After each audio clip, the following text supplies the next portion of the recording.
Pavement under my feet, feeling my own heartbeat, running into the unknown, following where the love goes. Always say 3 words first, always seem to get hurt, never think before I'm talking, never look when... Salut à tous, j'espère que vous allez bien. Aujourd'hui on se retrouve dans une nouvelle vidéo. Excusez-moi pour ce temps que j'ai mis à reprendre une vidéo. Enfin vous verrez pas la différence parce que les vidéos sont en continu. Mais c'est vrai que moi ça fait longtemps que je vous ai pas pris en caméra en vlog. Enfin ça doit faire une semaine, mais pour moi c'est énorme parce que j'ai l'habitude en fait toutes les semaines de vous prendre et, et de vous faire des vlogs. Alors il y a Happy qui vraiment... se déchaîne sur la maison là, donc si vous entendez des bruits, même si normalement j'ai un bon son et je retravaille un petit peu le son pour éviter d'entendre les bruits extérieurs, je pense que vous entendrez quand même les cartons qui sont un peu déchiquetés et ce genre de choses, parce que le petit monstre est en folie ce matin et il a décidé de parler avec moi. Tu veux dire bonjour? Non, il a déjà dit bonjour là dans un réel, ça lui suffit largement. Bref, ce week-end du coup c'était la YCon. La semaine dernière vous avez eu notamment mes vlogs normalement sur le vlog sur la YCon, plus un book haul de tout ce que j'ai pu acheter à la YCon. En termes de lecture en cours, que je vous dise un petit peu, je sais plus du tout par quoi je commençais ni quoi que ce soit. Je pense la lecture en cours qui a un petit peu de saison, voire on s'approche un petit peu de la fin, c'est Pumpkin Spice Latte de Ludivine Anderson que j'ai eu en papier à la YCon mais que j'ai en service presse sur ma liseuse. Donc je l'ai un petit peu ici, je l'ai un petit peu sur ma liseuse, je l'avais commencé là puis je l'ai eu là ce week-end, donc j'ai continué un petit peu en papier. Et pour le moment je me régale comme les livres de Ludivine Anderson, enfin comme la saga Papillon finalement, je me régale vraiment. Ici on va être sur deux personnes, notamment l'un est assistant médical et l'autre est un petit peu auto-entrepreneur. Il gère, je sais plus exactement mais il est auto-entrepreneur, il travaille pour lui-même et ils se sont rencontrés en fait dans un métro, il y en a un qui jouait à son jeu vidéo et l'autre a commencé à lui taper la discussion. Et ils sont très vite devenus amis. Ils se voient notamment dans leur pause déjeuner, tous les soirs ils rentrent ensemble, etc. Et c'est peut-être un peu plus que de l'amitié. Pour le moment c'est une très très belle histoire. Ludivine Anderson elle sait bien faire tout ce qui est réaliste et crédible je trouve. Elle a cette manière là de t'expliquer un peu le caractère de nos personnages. Notamment Charles qui a l'habitude par exemple de... lui il a eu d'autres amants, d'autres personnes qu'il a aimées et qui étaient des hommes. Donc il a assez l'habitude, mais là en fait comme c'est une amitié privilégiée et que en plus il y a une différence d'âge entre les deux, il ose pas trop et il est vraiment dans la retenue et ça je trouve elle sait pas mal le faire, enfin que ce soit dans Papillon ou dans ce tome là. Elle sait parler notamment je trouve dans la crédibilité, en fait elle fait pas mal de descriptions autour du personnage, elle t'explique un petit peu la vie de qu'est-ce qui se passe dans leur vie respectivement. Par exemple on va beaucoup s'attarder sur les colocataires de Charles, chacun va avoir son petit paragraphe voire sa page pour qu'on décrive un petit peu sa vie, quelles sont ses difficultés et tout ça, et en fait ça plonge vraiment dans l'ambiance des personnages et t'as vraiment l'impression d'être à leur côté et je pense que ça c'est un des côtés que je préfère dans les romans de Ludivine Anderson. Dans celui-ci pour le moment j'ai pas lu énormément, enfin 64 pages, après c'est toujours des très bonnes pavasses, là ça va encore, il fait 421 pages mais souvent c'est des très bonnes pavasses qui se lisent de manière cosy, tranquille. Et pour le moment franchement je m'éclate dans ce tome, mais voilà j'en suis qu'au début donc je vous en parlerai plus quand j'avancerai. Je sais pas exactement combien de différences d'âge ils ont tous les deux, mais c'est quelque chose qui revient beaucoup et qui est beaucoup questionné et ça c'est un truc que j'aime bien. Je trouve que les age gap tu peux en faire des trucs vraiment bien et c'est un sujet de société de se dire, j'ai pas envie de dire on autorise combien d'années d'écart parce que c'est pas l'année d'écart qui compte. C'est plutôt la situation dans laquelle les personnages vont être, le consentement toujours, et aussi voilà le fait d'être peut-être au même niveau plus ou moins de maturité et de vouloir des choses dans la vie qui sont cohérentes pour pouvoir créer une relation.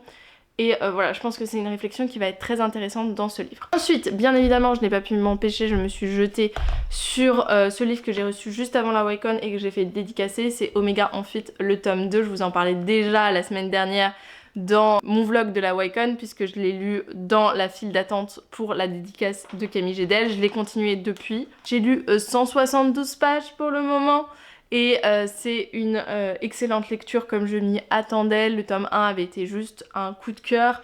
Le tome 2 commence très très bien. Pour le tome 1, pour vous expliquer un petit peu, Omega Amphitrite, c'est l'histoire de... alors déjà on est dans un Omégaverse. Pour ceux qui connaissent pas la notion d'Omégaverse, je trouve que c'est extrêmement compliqué à expliquer. Déjà que moi j'ai pas énormément d'expérience dans ce monde là. Il y a des Omégaverses qui sont très pertinents et très intéressants pour plein de choses et je vais y revenir, et il y en a d'autres où je m'y retrouve moins, donc vraiment je pense que c'est un univers très complet et j'ai pas envie de dire de bêtises sur qu'est-ce que c'est, mais globalement on est souvent dans des mondes où on va avoir des alphas, des omégas et des bêtas. Donc les alphas sont ceux un peu qui dominent le monde, souvent c'est eux qui ont le droit accès au fait de travailler, d'avoir des hautes positions dans la sphère politique, stratégique, technique. Et ensuite on a les bêtas, eux c'est ceux qui ne peuvent pas se reproduire, donc qui sont moins élevés que des alphas mais qui ont quand même plus de privilèges que les omégas, et les omégas sont ceux qui peuvent notamment tomber enceinte, bien que qu'on ait des hommes ou des femmes oméga, ça n'a pas vraiment de sens dans ces univers-là, le genre en question. Surtout que la plupart des univers où on a des romances MM, corrigez-moi si je dis une bêtise, souvent on n'a plus que des hommes. En fait, dans ce monde-là, les femmes n'existent plus ou ne sont pas là, et notamment c'est un peu le cas pour ce livre. De ce que je me souviens, il n'y a pas de femmes, il n'y a que des hommes, que ce soit des alphas, des bêtas, des omégas. Dans les omégaverses, souvent, les alphas et les omégas ont ce truc-là d'être attirés follement l'un par l'autre. Et notamment, il y a des notions d'âme sœur et ce genre de choses. En fait, ce qui est intéressant dans les omégaverses, parce que certaines personnes pourraient se poser la question de à quel point c'est intéressant de créer un monde comme ça et d'avoir des alphas, oméga, bêta. Et c'est justement Camille Gédel, je crois que j'avais vu dans un réel en parler, qui disait que ça parlait aussi, même quand il n'y avait pas d'hommes dans ces univers-là, ça parlait des discriminations qu'on peut avoir entre les hommes et les femmes, ou entre d'autres populations dans une même société. Et c'est super intéressant, c'est super vrai, parce que parfois, et ça m'avait fait notamment ça avec les livres de Kelex que j'avais pu lire, c'est les combats qu'on va voir, que les omégas vont devoir lutter, parce que souvent on est dans la tête d'un oméga, pas que un alpha aussi, parce que c'est le principe de la romance, mais quand on voit, en fait on voit l'oméga lutter, et les luttes pour lesquelles il se bat sont souvent, ou peuvent faire référence aux luttes que les femmes ont à faire dans la société, aux discriminations qui lui sont propres. Souvent c'est beaucoup plus appuyé dessus dans les omégaverses, mais ça permet aussi toi de avoir la réflexion, d'en parler d'une manière complètement différente, et voilà, c'est pour ça que ça peut être pertinent, et c'est vrai que dans ce tome là on en parle, et je trouve dans le tome 2 encore plus que dans le tome 1. On parle un peu des discriminations notamment, alors je peux pas tout vous spoiler, mais le fait qu'il soit oméga va lui mettre des bâtons dans les roues, notamment au niveau de son travail, et ça c'est très très intéressant. Au niveau de leurs histoires à deux, en fait, on a Adam et Cassidy.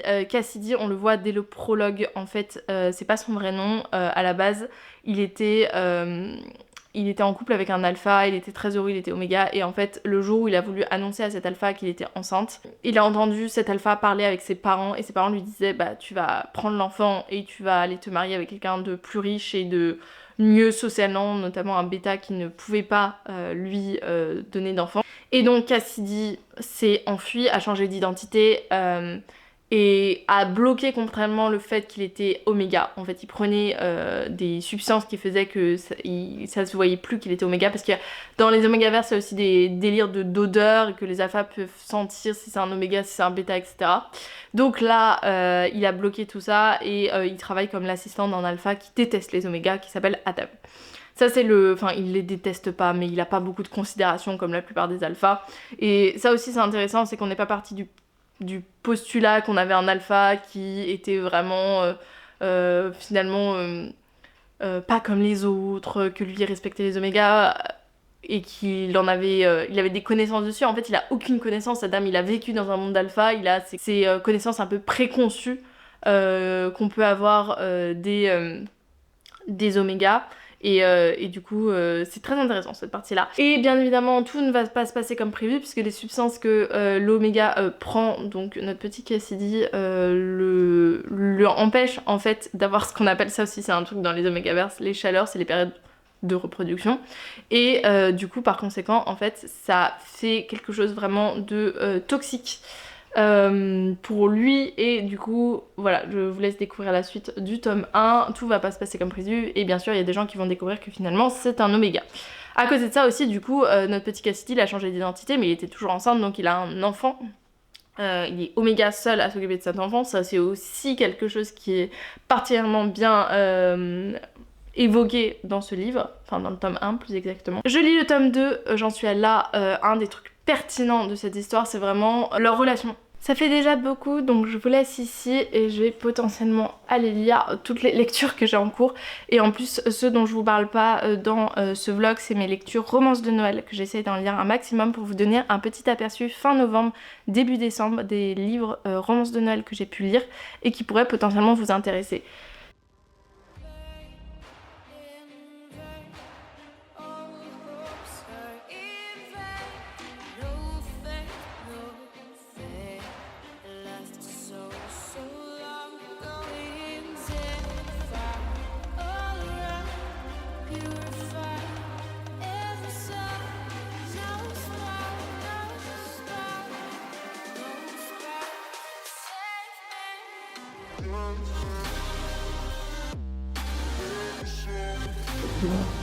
Ah, c'est faut pas tout croire tout ce qui est écrit.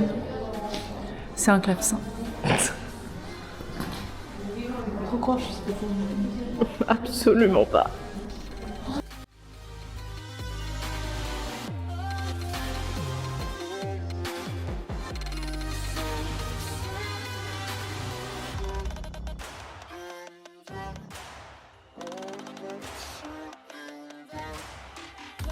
Celle-là c'est bon. Il fait très très froid, mais on est motivé.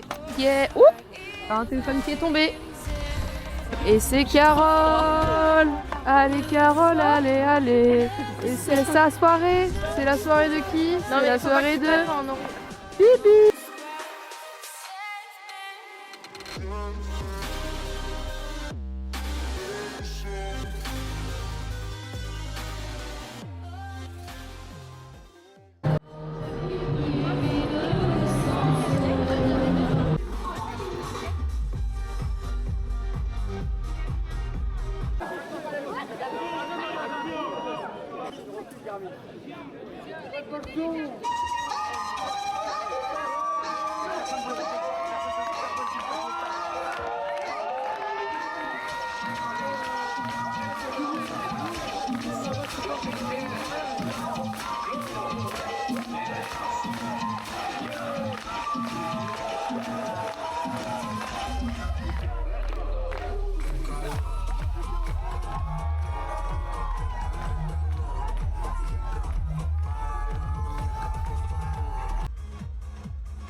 Je crois pas à cet amour.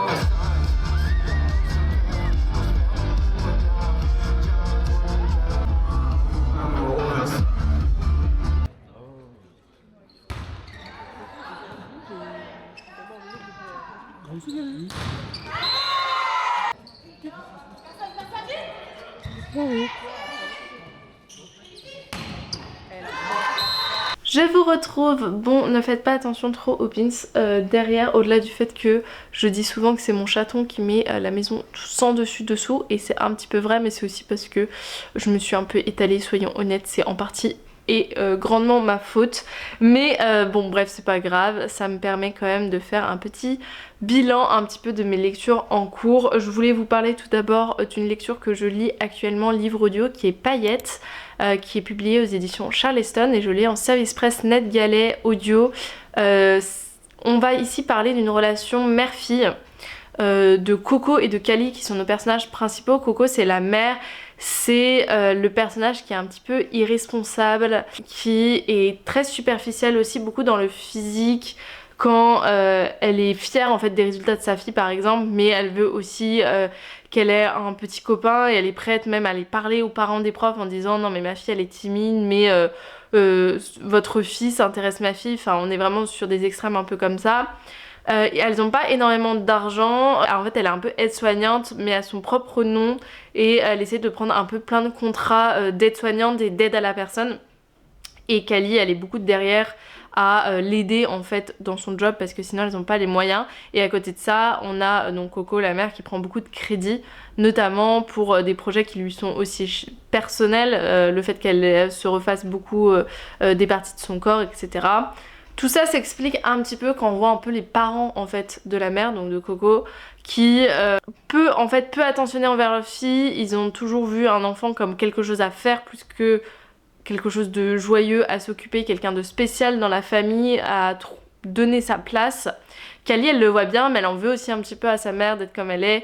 Et à côté de ça, donc notre personnage, notre jeune fille, donc la fille de Coco, le personnage le plus principal parce que c'est vraiment la fille qu'on va suivre, c'est la plus mature des deux. Et ça c'est aussi quelque chose qui est très intéressant parce que dans le livre à un moment il y a un professeur, une enseignante qui dit à Coco, donc la mère de Cali, que si Cali est mature, enfin la plupart des enfants qui sont matures, ils le sont parce qu'ils n'ont pas eu le choix de le devenir. Surtout quand ils sont matures aussitôt. Donc c'est pas quelque chose qui est vu comme positif parce qu'en fait, Coco elle passe son temps à dire non mais ma fille elle est hyper mature, etc. Et c'est pour ça que je peux la laisser plusieurs jours toute seule, que j'ai pas besoin de faire mon rôle de mère à 100%. Parce que ma fille est suffisamment mature. Et en fait c'est pas comme ça qu'il faut réagir. Et c'est un peu l'enseignante qui essaie de lui dire un peu ça à un moment. Je vous spoil rien, mais du coup Cali, la fille, c'est une paillette, c'est comme ça que c'est mis dans le livre. Et c'est pour ça que c'est le titre du livre. C'est une jeune femme qui n'a pas de père, qui est née d'un don de sperme qui a été fait notamment au Portugal. Et elle essaye en fait tout le long du livre un petit peu de trouver qui est son père. En fait elle le savait pas au début qu'elle était une paillette, sa mère lui a toujours dit c'est un portugais aventureux, etc. Et à un moment on force un petit peu la mère à révéler à la fille d'où elle vient, d'où sont ses origines. Cali en veut beaucoup à sa mère de lui avoir menti et puis surtout cette décision là parce que le fait que sa mère soit pas entièrement responsable fait qu'elle a pas vraiment de figure de parents à qui se rattacher. Et du coup, elle essaye aussi, elle fantasme beaucoup sur qui pourrait être son père. Et elle essaye de trouver qui c'est. Histoire très riche, rien que pour vous le décrire, j'ai pris de nombreuses minutes, donc je m'en rends compte. Mais histoire aussi extrêmement intéressante sur toute cette dimension de la fille et de l'enfant. Ça me fait penser un peu au livre de Marie Vareille dans le même genre.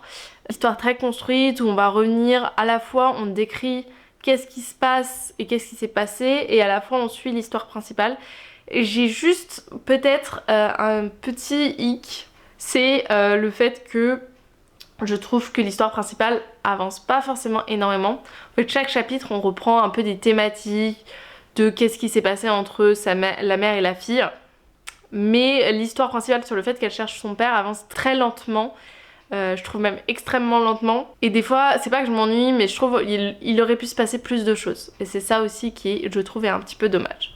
Donc ça c'était pour vous raconter un petit peu Paillettes. J'en suis à peu près 50% donc j'avance extrêmement vite et je pense le terminer dans pas trop longtemps et vous en parler encore un peu plus. Je vous en avais parlé de ce tome 2 et un petit peu du tome 1 et de l'histoire principale. Ici je pense le fait que ce soit un coup de cœur, ça s'explique par l'histoire qui était extrêmement bien, mais je pense qu'il y a quelque chose qui résume un peu toute cette histoire et la duologie en tant que telle, c'est les dernières pages et l'épilogue. Je vous spoil rien, mais là où d'habitude les épilogues sont concentrés sur les personnages principaux et sur leur vie, après on va dire la fin de l'histoire, là on va suivre le fils de Cassidy dans 3 chapitres. Et ça m'a tuée, ça m'a mis les larmes aux yeux et j'étais en mode oui ok, j'ai compris pourquoi ce livre c'est un banger, cette duologie est un banger, parce qu'en fait l'histoire d'amour est principale et extrêmement importante, mais quand tu construis une histoire d'amour t'as plein d'autres personnages auxquels il faut penser, pas uniquement les 2 personnages principaux, c'est plein d'intrigues qu'il faut faire imbriquer les unes aux autres, et notamment une histoire d'amour ça parle aussi beaucoup d'histoires de famille, d'histoires d'amitié autour, d'histoire aussi de... là ça naît sur leur lieu de travail, donc histoire aussi du job et du travail, et Camille Gédel le fait extrêmement bien. Le seul hic, je dirais, c'est que moi j'aurais aimé le voir en énormément de tomes, voire même des personnages secondaires qu'on pourrait reprendre, etc. Voire même le personnage de Jimmy, donc le fils de Cassidy, voir un peu son histoire aussi, qui est, à mon avis, qui serait très intéressante à écrire et à lire. Mais bon, je sais pas si c'est quelque chose que l'autrice veut, en tout cas pour le moment ça n'a pas été annoncé comme tel. Juste dans la réception du colis, il y avait un petit peu un synopsis de son prochain livre qui est aussi un Omegaverse, pas du tout dans le même univers et avec les mêmes personnages, mais ça promet, ça donne très très envie. Pour Pumpkin Spice Latte, j'ai aussi extrêmement bien avancé puisque j'en suis à peu près à 251 pages. C'est un peu le livre que j'aimerais finir prochainement parce que je suis légèrement en retard sur le service presse, même si j'essaye de prendre mon temps parce que les livres de Ludivine Anderson, je trouve qu'ils se dégustent lentement et savoureusement. Ici, il y avait plusieurs thèmes qui étaient mis en avant et que je vous avais décrits, il me semble, que ce soit le handicap de Zéphyr, que ce soit le age gap, il y a aussi un peu de racisme puisque notre personnage Charles est antillais et qu'il subit du racisme, et aussi les histoires de conflits familiaux entre Zéphyr et ses parents. Il y a eu une scène extrêmement compliquée, on va dire, entre Zéphyr et son père, qui va le voir revenir avec Charles un jour et qui va lui dire juste des atrocités. Et je trouvais ça très intéressant. Ensuite, les discussions qui avaient pu être faites autour de ça. Il y a aussi les colloques de Charles qui sont aussi très intéressants, notamment moi celui que je préfère finalement c'est celui qui s'appelle, enfin qui est le meilleur ami de Charles, qui s'appelle Léonidas, même si tout le monde l'appelle Léo, qui est aussi très, je sais pas, j'aime bien son personnage. Et il y a aussi deux autres personnages, donc Bastien et Mazaru. Je crois que Bastien, on va avoir l'occasion peut-être de le revoir dans d'autres livres, donc on verra, c'était d'autres one-shots sur d'autres personnages. Bon écoutez, voilà, je passe un très bon moment, je vais le reprendre parce que j'ai pas pu le prendre ce week-end et essayer de le lire et de le finir. Et puis un autre livre que j'avais envie de vous parler, c'est En virtuel. Je l'avais pas trop continué la dernière fois et là je l'ai bien avancé sur la partie un petit peu science-fiction avec notre personnage principal qui s'appelle... Waouh. Parce qu'en fait dans le truc virtuel elle s'appelle Daylight, mais je crois qu'elle s'appelle Denver, c'est ça, Denver, qui, parce qu'elle a une scoliose, que physiquement elle s'aime pas énormément, décide sur le conseil d'une amie d'utiliser la réalité virtuelle pour un peu s'échapper et pour finalement être qui elle veut dans la simulation. Autant physiquement qu'elle a plus de liberté de mouvement, etc., de moins de douleur aussi.